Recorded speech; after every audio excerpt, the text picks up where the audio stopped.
what I'm saying is akuna kuti soja akubatsira one thing network ichiripo kule akubatsira one thing akuna musoja anonzi aenda kunoondomorana nemakombiyuta ezeki for what reason yekunoondomorana nemakombiyuta emuzeki muchinyepa kuti kwai vaenda vakanodhistepa kuti burisai mari zavo muri kunonoka kuburisa mari zavo vachidhumura vachitora makombiyuta emuzeki kuda kudhistroya umbowo hwekuti president Nelson Chamisa vahwina imviromviro dzekuda kuti bhaiza mviromviro dzekuda kuzotaiwa hatisina information yakarasika masoja akanga aida kuti mari dzawo dzaburiswe because president Nelson Chamisa vanga wahwina saka mari dzawo dzaida kuti amhanya akurumidza kuburiswa saka taisa masoja kuti anodhistroya makombiyuta kuti vanhu vavhunduke kuti aiwa masoja ari kurwa nesu vana mukosho vejombo rakabhenda vanoda kuita sei vane majombo akaora anonhuhwa ekutoka ukaisa panze jombo rinotanga kuryiwa nembwa richifungidzira kuti mune gonzo rakaora mbutsu ndo vanhu vamungataura tinadzo nyaya dzavo musafe makanyeperwa kuzokwanzi masoja azoenda akanodhistroya vanhu vekuzeki akadzinga vanhu vekuzeki akati vanhu vekuzeki imimi tipei mari zavo nekuti Chamisa akawina chimbotimirai ipapo musada kuda kutitsvakira wei kekuda kutirova nerirani nenyaya yekuti makabvisa majojo tengi kumabvuku mukanovhara zvibhorani mukachera tara yenyu yamamakaisa musati isusu politics hatina kudzidzidza but apa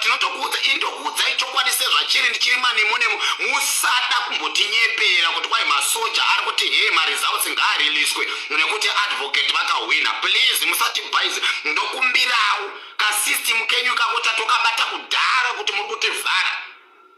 muri kuzoti mangwana moti mari zavo dzakadhistroyiwa saka hatisi kuziva maactual results because masoja akaenda akanotora makombiyuta kuzeki saka zvazonzi kwai zvadhisturb musutuka nyini dzine honye tokumbirawo kuti masoja enyu wayasaendeko kuzeki kwazvo zeki ngairilise maelection aripo paposition kana zvisingaite kuti varilise maelection tichakumbirawo iyoyo Zambia tigokumbirawo dzimwe nyika dzitibatsire kubvisa mghaizo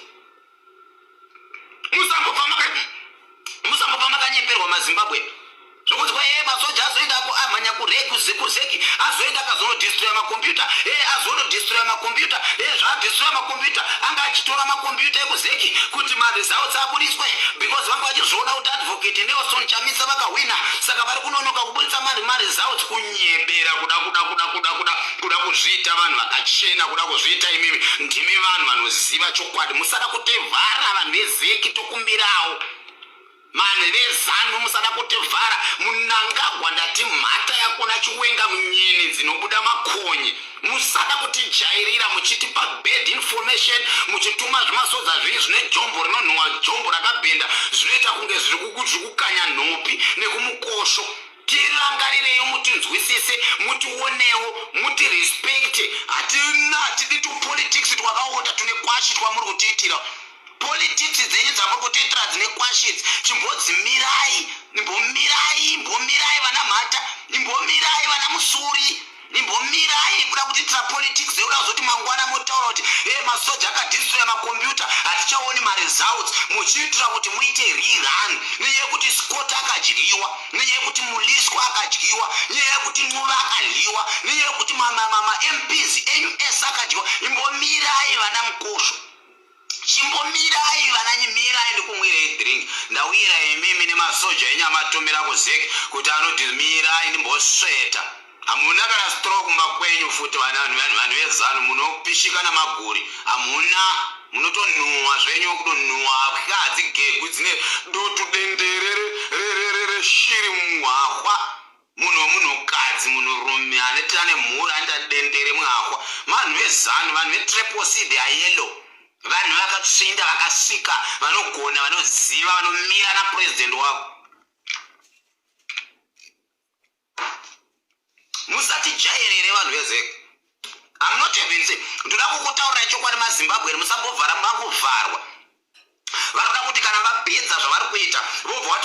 hatichaoni maresults saka tokukombewo rirani because vari kuziva kuti vakadyiwa. Why Zimbabwe chingoti kana yaita maelection kunongonzi rirani every time? Why kana patwa maelection pekutanga wozinzonzi rirani nekuti ZANU yadyiwa? Muda kuti kana makuita rirani muda kuriga zvakare number 1, muda kurova futi vanhu number 2, muda kushungurudza vanhu number 3. Ndati SADC yataura ikakupai mapoints of view ikakuratidzai kuti from the time of Mugabe I think vanhu vanga vachiteerera vanzo.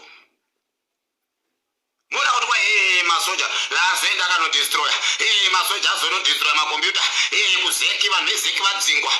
ZANU-PF yadzinga vanhu vezeki masoja adzinga vanhu vezeki. Mutinyare imimi kana mazogara mazvinzwa hatisi vana vadiki hatizipwere muchitiona takadai hatina hedu form 6 hatina hedu grade 7 hatina hedu kuenda kuuniversity zvakaita vamwe. But let me tell you one thing vanhu vezanu mutitarire mutinyatsoti bheka zvakanakana musaona vanhu vese vari muZimbabwe muthinking kuti vari kusekerera useless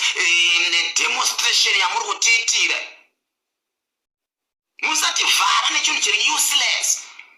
Ndosaka chikudza kuti tsvagai mamwe mastrategy amunokwanisa kuvhara nawo vanhu kuti ari useless strategies. Zvinhu zvokuitwa nemwana wegrade 1 wekuti hakuna mumwe munhu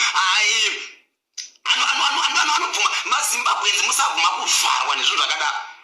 Hanzi vamhanye vakanodestroya makombiyuta masoja kuda kudestroya umbo exhibit yakakosha inofana kubatwa nenyika. Zvinhu zvakakosha unodestroyerei chinhu chaunoziva kuti ichi ndo mune information yemavoters row yemavotes ese akaitwa wotuma masoja ako woti kwai woda kuchinjira nyaya kutriple C kuti masoja aenda kunodestroya because vanhu vezeki vangu vachinonoka kuburitsa maresults because vanhu vezeki vangu vachinonoka kuburitsa maresults because triple C yakawina. Isoja ripi rakambomira naadvocate from day 1? Haasiriwo here masoja aenda achinovharira advocate kumarali, haasiriwo here mapurisa aenda kunovharira advocate kumarali vachivarambidza kuita kumarali.